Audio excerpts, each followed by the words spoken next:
சில அரசியல் கட்சிகள் குறிப்பா கடந்த 5 ஆண்டுகள் முந்தைய ஆட்சியில் இருந்தவர்கள் அவர்கள் செய்த தவறு இன்று பெரிய ஒரு பிரச்சனையாக உருவாகி வெண்ணமலை கோயில் நில பிரச்சனைகளுக்கு ஒரு தீர்வு காண முடியாத அளவிற்கு ஒரு குழப்பத்தை உருவாக்கி இருக்கின்றார்கள்.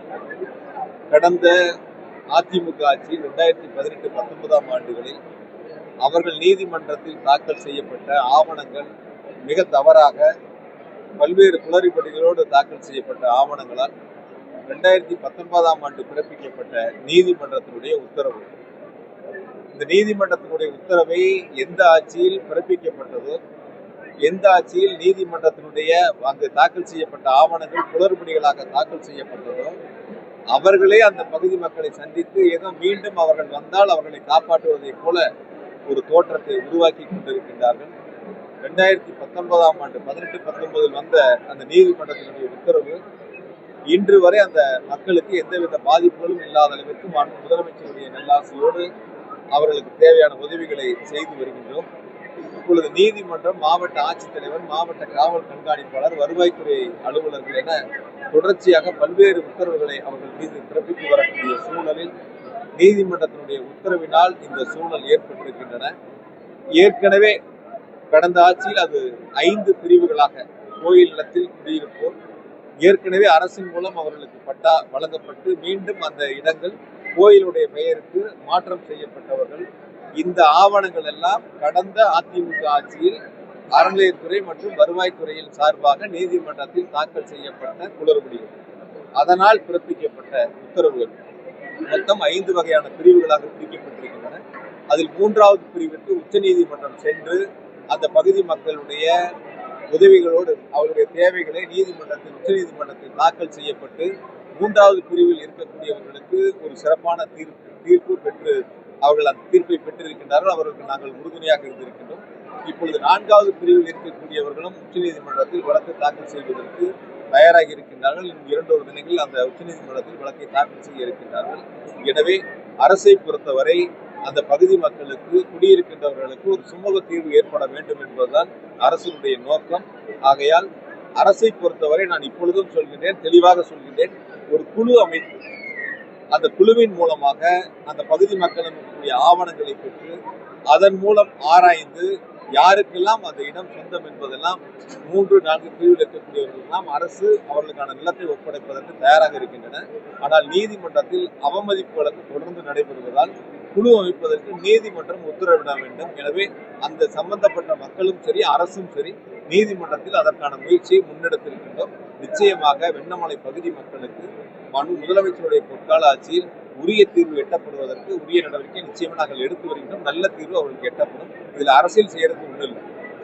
யாரோ ஒருத்தர் ரோட்ல போறவன் திருடிட்டு கூட்டத்தோட நின்று திருடம் போறான்னு சொல்றோம். அந்த மாதிரி சில பிராடு 420 441 ரோட்ல ஜெயிச்சவங்க எல்லாம் 420 தான் சொல்றோம்.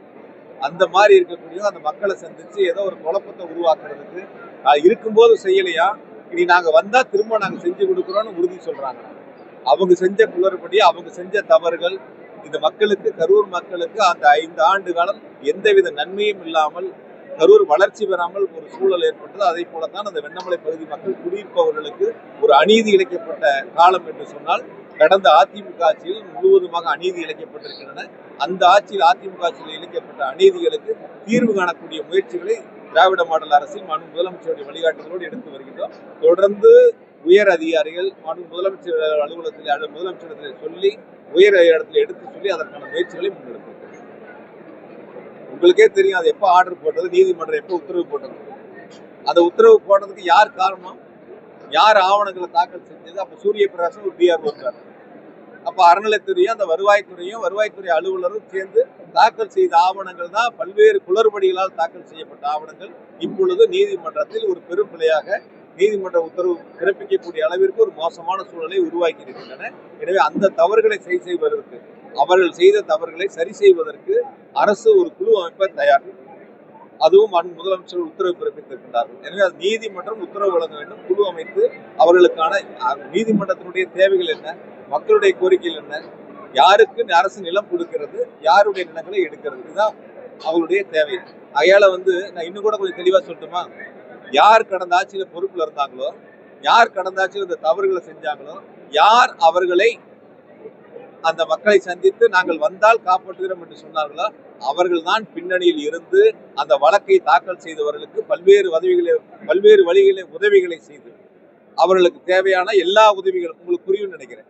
அந்த வழக்கை தாக்கல் செய்தவருக்கு எல்லா வகையிலும் அவர்களுக்கு உதவி செய்து சட்டமன்ற தேர்தலில் ஒரு குழப்பத்தை உருவாக்க வேண்டும், மக்களிடத்தில் ஒரு வெறுப்பை உருவாக்க வேண்டும் என்பதற்காக நான் கேட்கிறேன். அந்த ராதாகிருஷ்ணன் வழக்கு தாக்கல் பண்ணார்ல, கரூர் தொகுதியில மட்டும்தான் கோயில் நல்லா இருக்கா?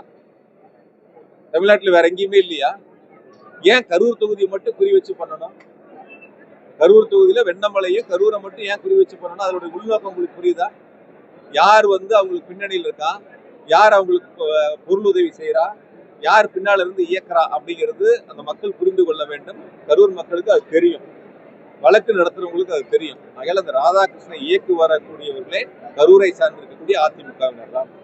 அவர்களுக்கு தேவையான உதவிகளை செய்வதும் கடந்த 5 ஆண்டு காலம் முந்தைய ஆட்சியிலே பொறுப்பிலே இருந்தவர்கள் தான் அவர்களுக்கு உதவிகளை செய்து கொண்டிருக்கின்றார்கள். தேவையான உதவிகளை செய்வதோடு வழக்கை தாக்கல் செய்வதற்கான அனைத்து வகையிலும் அவரோடு துணை நிற்கின்றார்கள். ஒரு பக்கம் பிள்ளைய கிள்றாங்க, ஒரு பக்கம் தொட்டில் ஆடுறாங்க. இந்த பக்கம் பண உதவி செஞ்சு வழக்கு தாக்கல் செய்ய எல்லா வேலையும் செய்யறாங்க.